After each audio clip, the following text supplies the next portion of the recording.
So, to explain more, global marketing strategy is the strategy that we use in order to make expansion of our products to globally.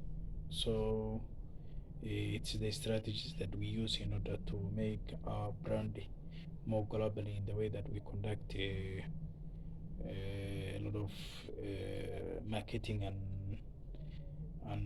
using money or other channels so that we expand our products. So the other thing that I want to talk about is target market and demographics. So whenever you want to target the customers, you need to think about the demographic area whereby you know that your product can fit, and of course you cannot say that let me sell a product of in a very expensive way. Uh, Expensive product is in a slum whereby people cannot even afford to buy a food.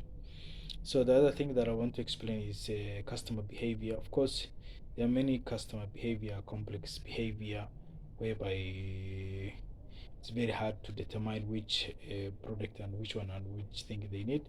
An habitual buying behavior, a behavior that many customers always want on this product. For example, KFC, it's a brand, it's a global brand.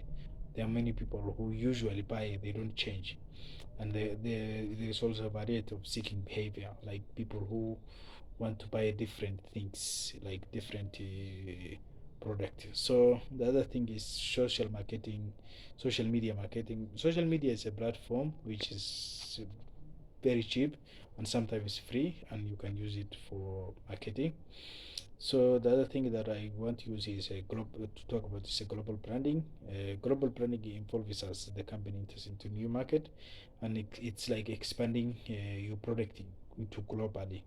So instead of making your product or your brand locally, you make your product globally. You sell outside of your country.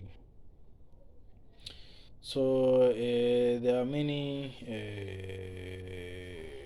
things like international branding factors, fan-based characteristics, product market factors, and market dynamics. So global brand structure, there is corporate dominant, like big companies that like Toyota or Nike, and there's also product dominant, which are Beta and Gamble, like, and also the hybrid one. So the hybrid one, it's a mix of products like Coca-Cola. They use different brands, but at the same, like instead of Coca-Cola only, they also sell Fanta, Sprite, and other things. But in the same, but apart from also those, there are other things that they sell in their business.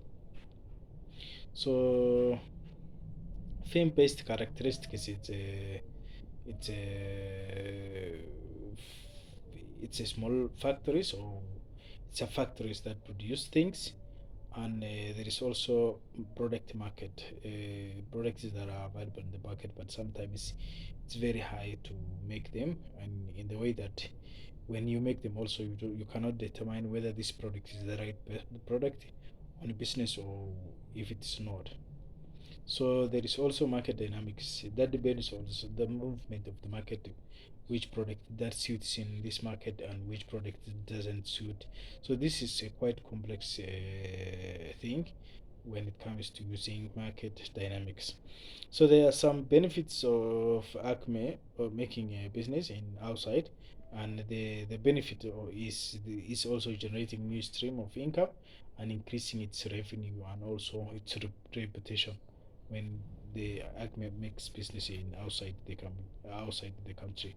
So there are some challenges also entering into new market whereby no knowledge and no better understanding and might even lead the Acme into end up losing business. So these are the other problems that or challenges that Acme might face making business outside uh, the country. So this is the end of my presentation, and I hope it covers all the required things for this project.